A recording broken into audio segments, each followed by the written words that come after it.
welcome back to my YouTube channel. If you haven't yet, make sure that you are subscribed and you have those notifications turned on so that you don't miss a thing. Today I'm going to talk about video editing. So since COVID started, just like me, a lot of people decided to create a YouTube channel. I'm in a handful of YouTube groups on Facebook. Something that I see a lot of people struggle with is editing their videos and having their editing process take them hours. And when we are publishing 1 or 2 or 3 videos per week and you have to spend 4 to 6 hours editing one video, that's a lot of time out of your week to spend on YouTube. Although my YouTube channel is relatively new, I have been editing videos for a long time because I worked as a content creator for several years. At one of my jobs, I didn't get paid by the hour, I got paid a salary for the week, and so I didn't want my video editing to take all day. I wanted to get it done quickly so that I could move on to other things. I'm gonna take you behind the scenes and show you my editing process for one of my recent YouTube videos. I have a few tips and tricks that I find to be super helpful, so I'll make sure to explain those. But my number one tip before we even get into the behind the scenes of the editing is, if possible, try and edit your video the same day that you film it. That way, all of your mess ups and your retakes and what you said and things you forgot that you said later that you thought to yourself, I don't remember where that goes, it's all fresh in your mind, and you won't have to sit and watch through all of your footage days later when you don't remember exactly what happened and then start cutting your video up. Doing it the same day has saved me so much time, and I know it's not always possible and realistic, but if it is possible, do it. All right, let's go and get on over to Final Cut Pro, which is the program that I use to edit my videos. Okay, so we are here in Final Cut Pro, and I have already dragged all of my clips onto the timeline. This video only has a few clips, so I just put them all in here. But if I had a video where I was using a ton of clips, I would probably do it in sections and not have all the clips on the timeline at once, just to keep things more organized. But for this video, this is all we have. So the very first thing that I'm gonna do is, before I start slicing up any of these clips, I want to add any edits to the color or the audio to the clip as a whole. That way, when I split it up into pieces, I don't have to go back and then add that edit in to every single tiny clip. So we'll start with this one. I think the only thing that I'm going to do is maybe just brighten it up just a tiny bit and give it a little contrast, and then maybe just push a little bit of that yellow out. And then let's listen to how it sounds. Hey guys, Ruby here, and welcome back to my YouTube channel. So there is a tiny bit of static in the background, so I usually go in here and I do a little bit of noise removal, and we'll just play that. And then I do a hum removal as well. I think it sounds better without the hum removal. So we're just gonna add that little bit of noise removal. And then I'm going to do the same thing for this clip. Wow, this one is way more exposed, so just bring that exposure down a little. We'll see how the audio sounds, and then I'll decide which clip's audio I want to use. So let's see. Alright, so I think I am going to have this one be my audio clip, but this is going to be my main clip because this is the one where I'm looking at the camera, but I will use this one as well. So what I'll do is put that one underneath, put this one on top, and the next thing that I'm gonna do is just quickly line them up to make sure that the audio matches, and I usually just do that by trying to match the sound waves. The bigger that you make it, the more you can see the sound waves separated, and make sure that you have it matched up as perfectly as you can. So I just look for big dips. So I'm just gonna mute this clip, keep this clip down here as the clip with the audio, and now for step 2, which is the rough cut. So all I'm gonna do for the rough cut is I'm gonna start at the beginning and I'm gonna cut out all of the parts where I misspoke and had to do a second take. I'm gonna take out all of the parts where I say and all of the big gaps where I had to think, and that is the first cut that I'm gonna do. I use the keyboard shortcut for that, which on Final Cut Pro is Command V, and that helps me edit really quickly instead of having to go up to this tool every single time or like line it up. You just put the cursor right where you want and then you do Command V. So one way that I'm able to really do this quick rough cut is instead of watching through an entire take or whatever it is, I use the sound waves to know where I stop talking, where there are gaps, and I just kind of like skip to those. Like, that's why it's so beneficial to edit the same day that you film. That way it's really fresh in your mind what you just recorded, and so I'm really easily able to be like, okay, I know that this was the good take, let me just go to the end of that where the sound wave has a gap in it and I'll just cut that right out. Alright, so I'm gonna rough cut and I will be back in a second.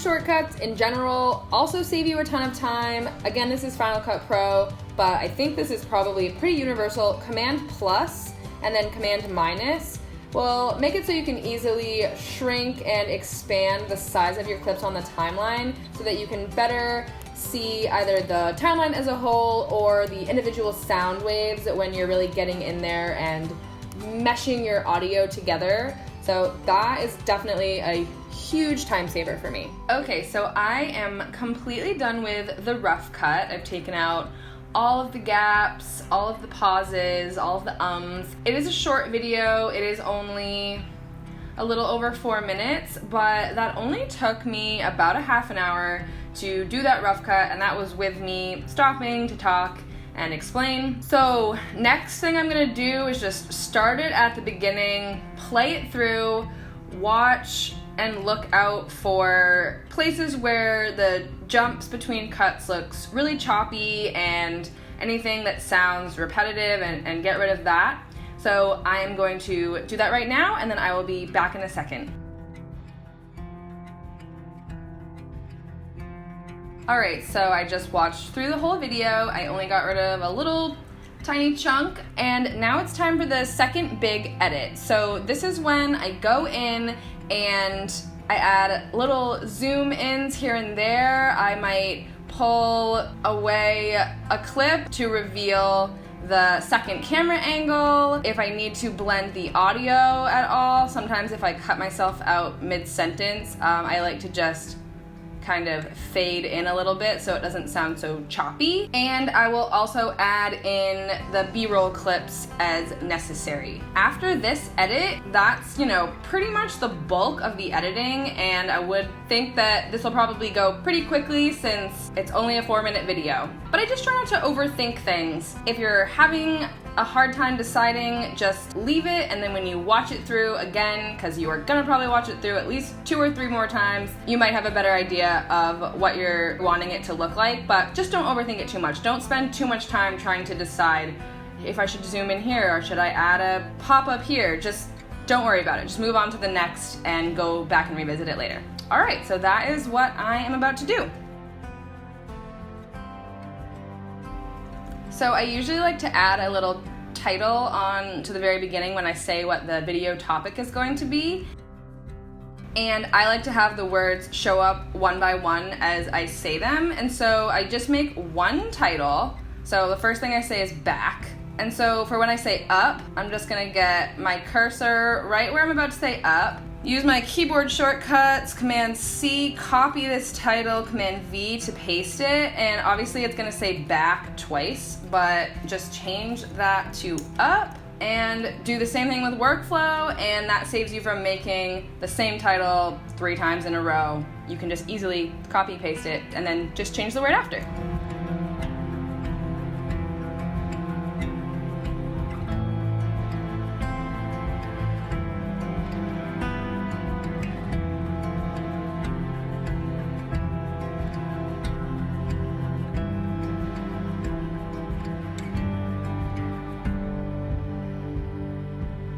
So I went through and I added little zoom ins here and there. I revealed the clips underneath. I added B-roll and things like that.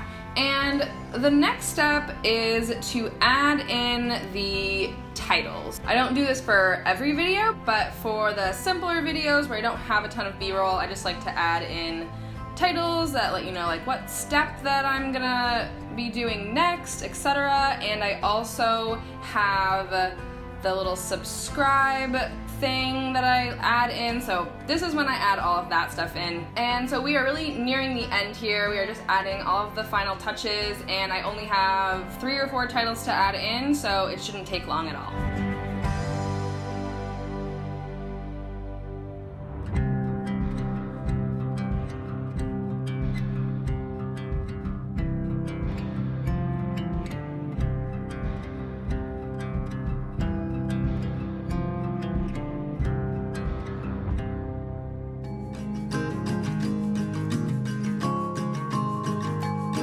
So we've added on all of the little titles and little extra bits like the subscribe, etc.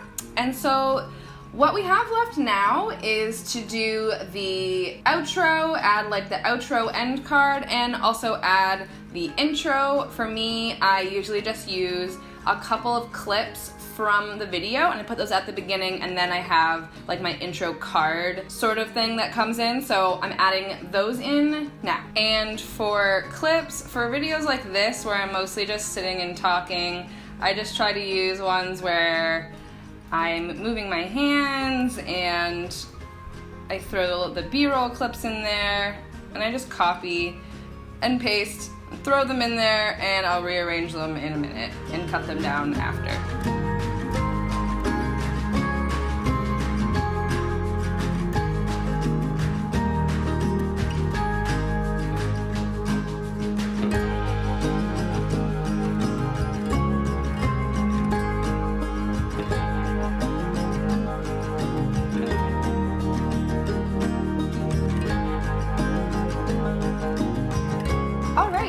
So I have my end card in there, I have my intro, and everything in the video is ready to go. Literally the only thing that I have left is to add the music, which is the best part, and I always save it for the very end. That way I have a better feel for the vibe of the video and I can better make my music selections. So in case you were wondering, for my music for all of my YouTube videos, I use Soundstripe. I pay a monthly membership and I can license the songs and not have to worry about any sort of copyright infringement whatsoever. This is also a huge time saver versus trying to find free royalty-free music and things like that. Having a membership to a site like this is only like maybe $20 a month or less, I can't even remember, and it's totally worth it. So that's what I'm gonna do now, and I will be back in a sec. So I have my songs picked out, and all I have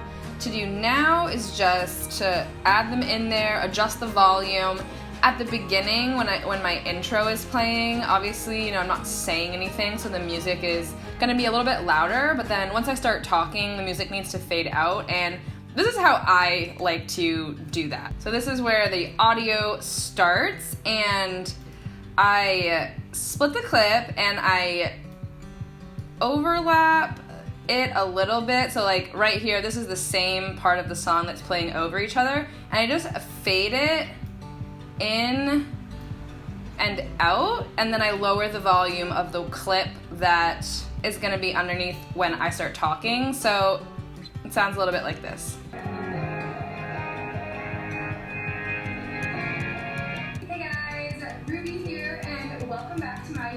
So you just play around until you get like a nice blending of the songs. You can extend it so that it overlaps for longer or that it fades in and out for longer. But that is how I go about achieving my blending. And so I just have to finish up making sure that the volume is right all over and that I can just hear myself talking. I'll watch through it all the way once I'm done with that, and then export.